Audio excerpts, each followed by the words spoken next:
Alright, this is an addendum to my lesson number 11. I briefly gave you some background information of my overall opinion on nuclear weapons. I said first that I believe a nuclear exchange between great powers is super remote, very unlikely, and two, nuclear weapons are actually stabilizing in that they discourage large-scale conventional war between nuclear nations due to the unpredictable risk of escalation to a nuclear exchange. Right? For example, winning a full-scale conventional war will require massive strategic destruction to one or both nations, pushing backs against the wall, which increases the risk that that nation may resort to nuclear weapons. And this is what I want to talk about more. I said I can expand upon this. I guess I will here. The risk of nuclear escalation is minimal for a small-scale conflict, especially incidental engagements and or a few casualties. And I gave the example of Soviet technical advisors at North Vietnamese surface-to-air missile sites during the Vietnam War, right? So I want to explain my reasoning here. I say, in part, my third opinion, this guy here, right, is based upon the Taiwan Straits crisis of the 1950s and how the Eisenhower administration threatened, or at least hinted at, nuclear weapons use, and how this increased the risk of the adversary calling your bluff, like, yeah, sure, you're going to do that, right? Which in part led to the Kennedy administration's flexible response policy.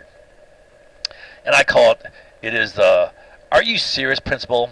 You're going to pull the nuclear trigger for something so petty, right? I mean, it's like, come on, right?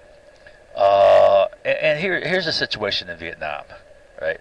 So U.S. planes are going on bombing missions, right? North Vietnamese SAM surface-to-air missile sites are shooting down U.S. planes, killing U.S. pilots. Those SAM sites are legitimate targets. I mean, they straight up are legitimate, right? The LBJ administration, however, prevented our military from taking out the SAM sites due to the possibility that Soviet technical advisors might be on site and be killed, leading to an escalation with a nuclear power. Right? I say bullshit. Right? The SAM sites are killing U.S. boys. The SAM sites are legitimate targets. The SAM sites must be taken out. Right? I would have handled it this way. Right? Well, you call Brezhnev. I mean, he's the leader at that time, right? Call him on the phone. Hey, Leo, right? We have a problem here.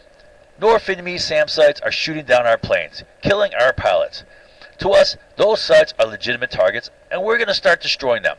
Now, we don't know for sure, but we heard it rumored that there might be some Soviet technical advisors present at those sites. We don't know for sure, but okay.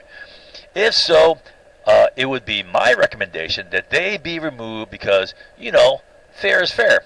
And we have to eliminate those sites, which are killing U.S. boys.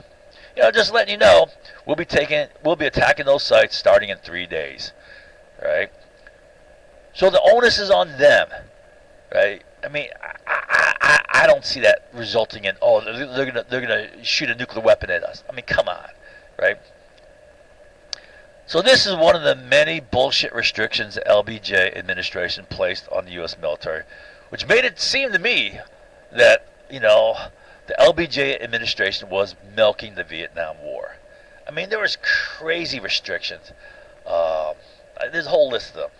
One of the most crazy was they made all the U.S. planes fly down a single corridor, right?